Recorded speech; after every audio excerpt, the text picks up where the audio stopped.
Islom shu darajada kuchliki, u bilan jang qilish men uchun qo'rqinchli tush bo'lardi. Albatta har qanday UFC jangchisi u bilan oktagonda qo'rquvni his qiladi. Men oktagonga qandaydir 10-darajali yigit bilan urushmoqchi emasman va yaqin jang ham ko'rsatmayman. Iloji boricha janglarni birinchi raundda yakunlayman. Shuning uchun men dunyodagi eng zo'r jangchiman. Islom bu yigit bilan jang shartnomasiga imzo qo'yish xuddiki Terminatorga qarshi chiqqandek gap. Hozirgi kunda bilasanmi, Maxachevning Habibdan ustunligi nimada? U tik holatda ham kuchli va dahshatli grappling darajasiga ega. Oxirgi 5 yil ichida bu yigit raqiblari ustidan dominant g'alabaga erishib, dunyoni lol qoldirishda davom etmoqda. Barchaga salom janoblar. Har doimgidek eng to'g'ri manzil MMA manzilidasiz. Bugungi video roligimizda Islom Maxachevning dunyoni hayratda qoldirgan top 5 ta jangini ko'rib chiqamiz. Jang haftasi sizlar bilan bo'laman. Shuning uchun qo'llab-quvvatlash maqsadida videoga like bosib, kanalga obuna bo'lib qo'yishni esdan chiqarmang. Bu juda ham muhim. Men esa boshladim. Charles Oliveira UFC'dagi eng ko'p bo'g'ish va submissionlar bilan g'alaba qozongan jangchi. Unda UFC'dagi eng ko'p finishlar bor. 11 ta g'alabali seriya. Bu yigit shunchaki maxluq. Bundan tashqari unda UFC'dagi eng ko'p bonuslar bor. U $1 million bonuslar orqali ishlab topgan. Bu yigit haqiqiy rekord mashinasi. Endilikda bizda super jang turibdi. Dog'istonlik jangchi Islom Maxachev uning keyingi raqibi bo'ladi. Maxachevning vaqti keldi. Endilikda uning ro'parasida braziliyalik sher turgandi. Oliveira oxirgi 4 ta jangida 50 ta darajadagi jangchilarni mag'lub qilib, o'z nomini tarixga yozib ulgurgandi.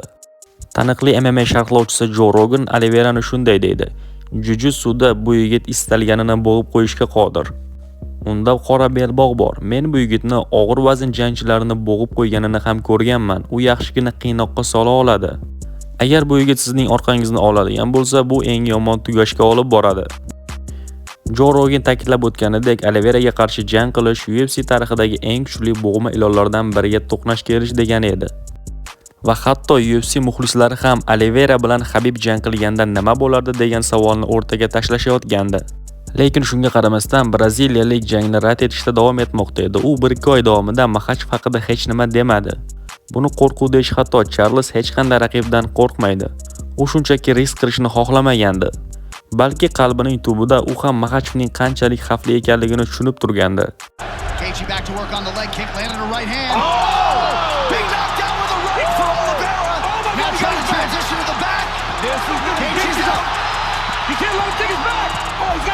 He's got it fully locked in. It's over. Fully locked in. It's over. Oliveira's under the chin. Oh my goodness. Switches up the grip. He's going to go to sleep. Oh my That goodness. is going to do it. This dude right Who here, can man. stop Charles Oliveira? 11 in a row and still the best lightweight on planet Earth. Tremendous. Maxachev ham bu holat haqida gapirib o'tgan. Oliveira juda ham yaxshi jangchi. U ko'plab kuchli yigitlarni mag'lub qildi. U juda ham yaxshi g'alabali seriya bilan ketmoqda. Lekin bu sharmandali holat, ya'ni UFC yengil vazn chempioni qandaydir Conor McGregor yoki Nate Diaz'ni keyingi jangi uchun so'rasa, axir bu yigitlar 5 yil oldin g'alaba qozonishgan va qarib qolgan-ku. Axir sen chempion bo'lsang, qanday qilib haqiqiy da'vogarni rad etishing mumkin? U Diaz va McGregor dedi, lekin mening ismimni unutib qo'ydi. Qachonki bu jang e'lon qilinganda, hamma tushunib turgandiki, bu sport tarixidagi eng qaynoq janglardan biri bo'ladi. Yengil vazn tarixidagi eng uzun g'alabali seriya bilan ketayotgan ikkita jangchi, ikkita olam, braziliyalik bo'g'ma ilon va Dog'iston burguti. Va MMA olamida ikkita savol paydo bo'ldi. Charles Oliveira Islom Maxachevni bo'g'ib qo'ya oladimi yoki Islom Maxachev o'zining sambo mahorati bilan Charlesga hech qanday imkoniyat qoldirmaydimi? Butun dunyo bu savolning javobini topishga harakat qilayotgandi. Ammo jang boshlanishiga bong urilgandayoq UFC muxlislar va butun dunyo shuni tushundiki, Islom Maxachev mutlaqo boshqa darajada. Martial arts at its finest. UFC 280 for 20% off today and tomorrow. Him down here. Not many people are willing to play this game with Charles Oliveira. Islam said he is not afraid. Islam stacking him. Got to make sure the hips are covered. Charles Oliveira got his hand off the top of the octagon. You have to get close. Charles trying to get his own takedown. And as the fight goes longer, I think Oliveira would... Knocked down from the Maxachev. he's got the arm triangle. Oh, this is Islam Maxachev submits but Islomning raqiblarini bo'g'ish kuchi bilasanmi, bu boshqa dunyo. Oliverani oldin bunday holatda hech kim ko'rmagan. U shunchalik qattiq qisdiki, hatto 5 soniya chidab tura olmadi Charles. Men bir narsani aytmoqchiman deysi, bu mening kamarim ustozim Abdulmanaf Nurmagomedovga tegishli bo'ladi. Yillar oldin u menga shunday degandi: "Shunchaki qattiq mehnat qil va albatta bir kun kelib chempion bo'lasan." Va men bu kamarimni Habibga topshirmoqchiman. U va uning otasi meni shu darajaga olib chiqishdi. Makhachev kamarni beliga taqib olganidan boshlab darhol keyingi cho'qiga ko'z tikdi. O'sha vaqtda UFC'dagi eng kuchli jangchi, vazn toifasidan qat'iy nazar pound for poundda birinchi darajali bo'lgan raqibga qarshi. Aleksandr Buyuk Volkanovski bilan bo'lgan jang esa ikkala jangchining ham faoliyatidagi eng qiyin janglardan biri bo'ldi. Islom, sen Volk bilan jangni qabul qilding. 1-2 soat oldin belingda oltin kamar bor edi. Endilikda esa eng buyuk jangchilardan biriga qarshi chiqmoqdasan. Ha, bu yigit juda ham kichkina, men uni to'xtataman. Boya 1-2 soat oldin Charles bilan nima qilgan bo'lsam, bu yigit bilan ham shu ishni qilaman. Uni yerga yiqitaman va u yerda yakunlayman. Chunki men bilaman, bu yigit juda ham kichkina, u mening darajamda emas.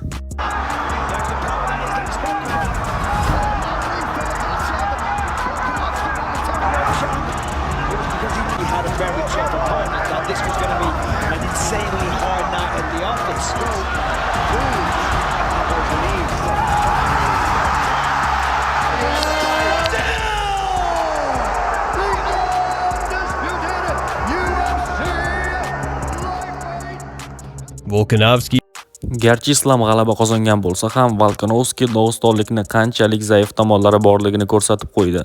Va odamlarda birinchi marta Islom Makhachevning mukammalligiga shubha paydo bo'ldi.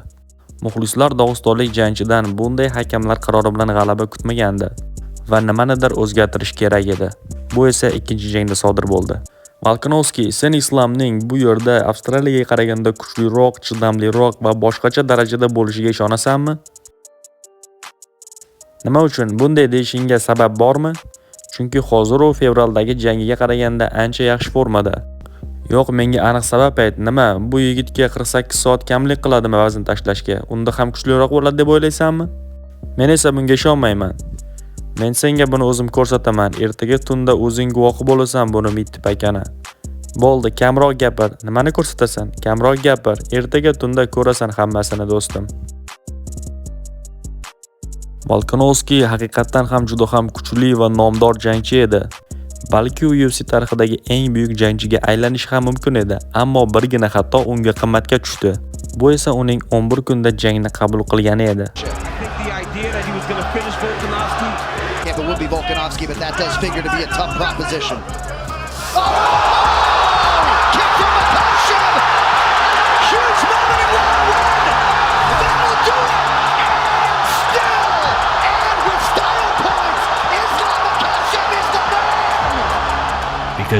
U bu jangdan keyin barcha heyterlarning og'zini yopib qo'ydi. Chunki o'sha vaqtda Volkanovski pound for pound yetakchisi edi. U birinchi raqamli jangchini birinchi raunddayoq nokautga uchratdi. Odamlarning bunday g'alaba tushiga ham kirmagan edi. Islom Makhachev tabiat kuchi, kuchli grapplingni striking bilan birlashtirgan holatda barchani lol qoldirishda davom etardi. Uning keyingi raqibi esa afsonaviy Dustin Poirier edi. Poirierni tanishtirish hech kimga shart emas. Uning qanchalik shafqatsiz jangchi ekanligini hamma biladi. Olmos doim oktagonda yorqin va chiroyli g'alabalar namoyish etardi. Men seni nokaut qilaman, ishonaver. Sen uxlab qolasan. Uyingga borib xotirjam uxlayverasan. Yo'q, ko'zingni ochganingda sen mening oyoqlarim tagida bo'lasan. Ha, bunga ishonaver, la'nati. Nima deding? Bunday ohangda gapira ko'rma. Bunday ohangda gapirma. Ey, to'xta, hurmatda bo'l. Hurmatda bo'l. Asabiylik yuqoriga chiqib ketgandi. Ikki jangchi face-off paytida deyarli urushib ketay dedi. Dustinning ko'zlari yonib turardi, qat'iyatga to'la, lekin u yerga yiqilsa qanday jang kutayotganini yaxshi bilardi. Muxlislar Islomdan odatdagi Dog'istoncha rejani kutishgan. Xavfli zarbalar almashinuvidan qochish, aniq hisoblangan zarbalar, raqibni yerga yiqitish va u yerda ustunlikni davom ettirish. U murabbiylarga quloq solish va ular aytgandek boks tush kerak. Kel boks tushamiz. Bu boks emas, bu MMA. Men haqiqatni aytaman, bu yigit juda ham yaxshi, lekin qachonki u faqat zarbachilarga qarshi jang qilganda, lekin qandaydir grappler yoki kurashchilarga qarshi oktagonga chiqsa, unda doim muammolar bo'ladi. Muxlislar deyarli Islamni parterda uni nazorat qilishini kutib turishardi. Lekin aksariyat holatda Dastin bilan jangda Islam tik holatda urushdi va deyarli uni strikingda mag'lub qildi. Poryening qanchalik kuchli bokschi ekanligini butun MMA olami yaxshi tushunardi. Islam universal jang ko'rsatgan holatda yana bir bor dunyoni shokka soldi. U tana qismiga va bosh qismiga og'ir zarbalar yo'llab Dastinning yuzini bejab tashladi va 5-raundda uni yerda bo'g'ib qo'ydi. Yeah, looking for a Darce. Dustin's got to be careful here. Oh, that's tight. Oh, he tapped! Islam Makhachev with a submission in round 5. The throne remains in Makhachev. Jang juda qattiq va ayovsiz bo'ldi. Ikkala jangchi ham bor kuchini berishdi. Jang esa haqiqiy kino sahnalaridek dramatik tarzda yakunlandi. O'ylaymanki, men bu turnirni qutqarib qoldim, chunki mening jangimdan oldingi barcha janglar juda ham zerikarli bo'layotgandi. Deyarli butun arena uxlab qolishga yaqin edi. Men ularni uyg'otib yubordim. Dastinga rahmat aytaman qoldiq jang uchun. Biz haqiqiy adrenalinni namoyish qila oldik va Dana White menga 2 bonus taqdim etdi. Jangchilar professionalizmni saqlab qolgan holatda bir-birlariga hurmat-ehtirom ko'rsatishdi. Aka, yuzimga qara nima qilganingni. Oldin hech kim menga bunday qila olmagandi. Sen chempionsan, birodar. Sen bunga munosibsan. Rahmat ajoyib jang uchun. Sen dunyodagi eng kuchli jangchilardan birisan va bugun ham buni isbotlading. Sen kabi jangchilar MMA sportida uzoq yillar bir xil formada jang qila olishmaydi, lekin sen shu kabi kam sonli jangchilardan birisan. Rahmat og'ayni hammasi uchun. Kuchli kechgan jang lageridan keyin Islam birozgina vaqt tanaffus oldi. Yengil vaznda uning oldida kuchli va chidamli raqiblardan biri turardi, Arman Tsarukyan. Birinchi jangda men juda ham yosh edim, 22 yoshda edim. U vaqtda esa Islamda yaxshigina tajriba bor edi, menda esa yo'q. Endilikda men o'z o'rnimni topdim va mahoratlarimni oshirdim. Umid qilamanki, bu jangda Islamni nokaut qilaman. Sizlarga va'da beraman, bu jang birinchisiga qaraganda mutlaqo boshqacha bo'ladi. Afsuski, Armanning gaplari chippakka chiqdi va bu jangni biz ko'rmadik. Jangga bir kun qolganda u belidan jarohat oldi va bir kunlik chaqiruv bilan oktagonga Renato Moicano chiqishga rozi bo'ldi. Ammo Islam Makhachev ham jang rejasini mutlaqo o'zgartirishga to'g'ri keldi. U 8 haftalik jang lagerini o'tab, mutlaqo boshqa jangchiga qarshi oktagonga chiqishiga to'g'ri keldi. Dana White esa ikkala jangchini ham hurmatga sazovorligini ta'kidladi. Jang kuni esa hamma kutgan ssenariy sodir bo'ldi. Birinchi raundning o'zidayoq Islam Renatoni parterga yiqitdi va bo'g'ib qo'ydi. Bu Darchok uslubidagi juda ham qattiq siqish edi. Renato bunga bardosh bera olmadi. U faoliyatidagi yagona oltin chiptadan foydalana olmadi. Islam bu jangi bilan raqibni yakunlash uchun hech qanday 8 haftalik jang lageri kerak emasligini ham bir tarafdan isbotlab qo'ydi. Va nima uchun u dunyodagi pound for pound yetakchisi birinchi raqamli jangchi ekanligini ko'rsatib qo'ydi. Endilikda Makhachev tarix yozishga yaqin turibdi. UFC 322 16-noyabr kuni u 77 kilogramdagi chempion Jack Della Maddalena bilan jang qiladi. Agar Islam g'alaba qozonsa, UFC tarixida eng ko'p g'alabali seriyalar qayd etgan jangchiga aylanib oladi va ikkinchi kamarni qo'lga kiritadi. Videoni oxirigacha ko'rgan barchaga rahmat. Jang haftasi sizlar bilan davom etamiz. Kanalga obuna bo'lib qo'yish esdan chiqmasin. O'zingizni ehtiyot qiling. Biz birgalikda ko'tarilamiz. Barchaga rahmat.